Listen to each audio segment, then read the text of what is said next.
Velik hrup, a brez zapleta. Nogometaši Mure so si kljub sobotni napovedi stavke premislili in šli na igrišče v popolni postavi. V gostujoči ekipi so zaradi poškodb manjkali Ibrahimi, Milec in Rep, priložnost v začetni enajsterici pa je dobil tudi Lesjak, ki je nazadnje igral 7. oktobra v Kranju. Dilema, bo tekma ali ne, ni bila moteč faktor v mariborski pripravi na tekmo in ni vplivala na zbranost.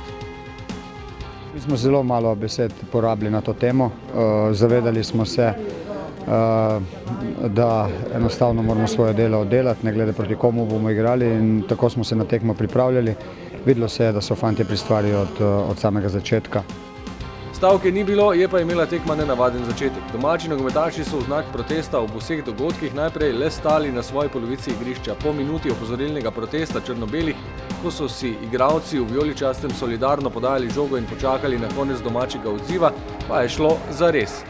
Pobuda takoj na strani Maribora in prva priložnost že v 5. minuti. Do zaključnega udarca Viler po sodelovanju s Črnicem. Ob dobro odmerjenem udarcu z leve strani kazenskega prostora se je z obrambo izkazal vratar Šafer in odbil v kot. Termin včasno nedeljskega kosila je ob negotovosti z izvedbo tekme zvabil na tribune doslej najmanj gledalcev v dvobojih tradicionalnih tekmecev, skupaj 1000. Je pa bilo na blatnem igrišču prisotnega veliko truda vseh udeležencev. Gostitelji so imeli dodaten motiv v dokazovanju. V prvem polčasu poskus Buzetija proti levemu spodnjemu kotu, Handanović je bil dobro postavljen. Potem pa razburjenje pred domačim golom. Po kotu, ki ga je izvajal Mezga, je žogo zadela Eterovića v roko. Nadaljevalo se je brez 11-metrovke in z udarcem Rajčevića. Pred golom je žogo skušal preusmeriti v mrežo Tavares, vse skupaj pa se je končalo še z enim kotom.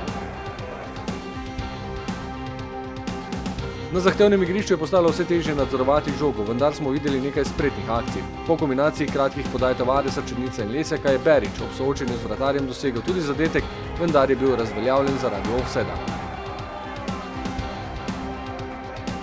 Ob vrnitvi slačilnic so domači navijači takoj dobili upanje, da se bodo veselili zadetka. Po dvoboju Mezga Janža v kazenskem prostoru je namreč sodnik Skomina že v 2. minuti nadaljevanja dosodil kazenski strel za Muro. Žogi je pristopil Eterović, toda z izjemnim posredovanjem je junak soočenja postal Jasmin Handanović. Po njegovi obrambi se je žoga odbila pred golovo črto in mreža je ostala nedotaknjena.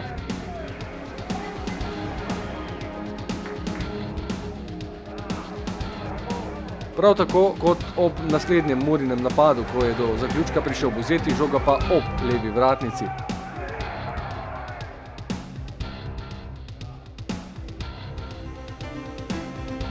Iz podobne situacije na drugi strani poskus Mezge.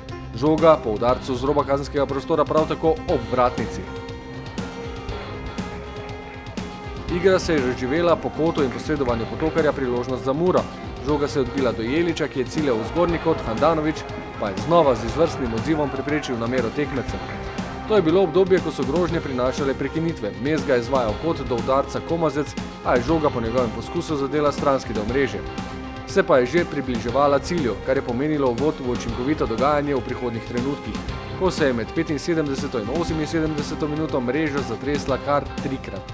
Najprej 2-krat Murina. Po uspešni akciji in zadnji podaji Cvijanovića si je Mezga spretno priboril položaj za udarec ob vstopu v kazenski prostor in si prislužil pohvale za natančno odmerjen udarec v levi zgornji kot.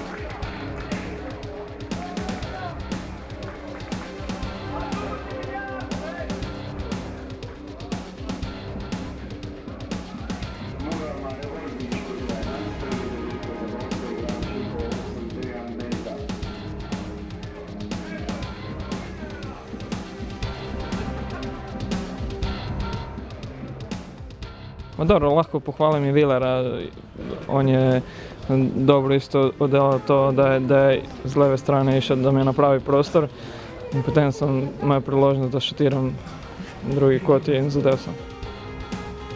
2 minuti kasneje še povišanje vodstva. Na redko viden način s prav posebno natančnostjo je zadel Cvijanović. Viler in Tavares sta kombinirala na levi strani, po kapetanovi podaji pa je Cvijanović nameril v desni kot. Žoga se je od ene vratnice odbila po golovi črti do druge vratnice in se odkotalila v mrežo. To je zadetek številka 7 v letošnjem prvenstvu za Gorana Cvijanovića, ki je vstopil v igro 6 minut pred tem.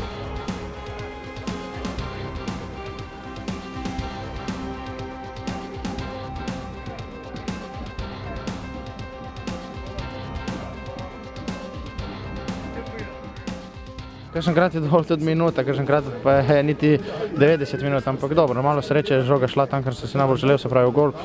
Na takih igriščih je zelo težko igrati, mogoče nismo niti navajeni, tako da je bilo res ena težka tekma in nekako smo poskušali z našo igro, s kombinatoriko to nekako prikazati, ampak se je videlo, da igrišče bolj ko šlo proti koncu tekme, težje je bilo igrati, tako da zadeli smo dvakrat, oni so enkrat in se veselimo teh 3 točk, ki so pomembne za nadaljevanje.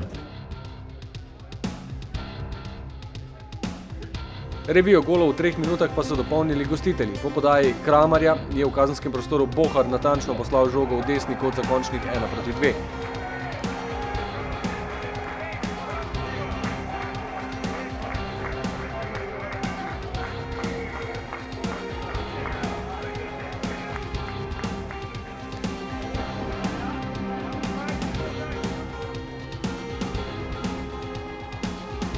V končnici velja izpostaviti še 2 situaciji.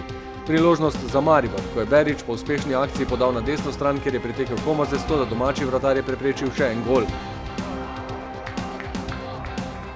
Povsem nepričakovano tik pred zaključnim sodniškim žvižgom še rdeči karton, ki si ga je z drugim rumenim prislužil Komazec, ob pričakovanju kota za domače moštvo, vendar se rezultat v zadnjih minutah ni več spremenil in zdaj, ko se lestvica dopolnjuje z manjkajočimi tekmami, znaša prednost Maribora že 9 točk.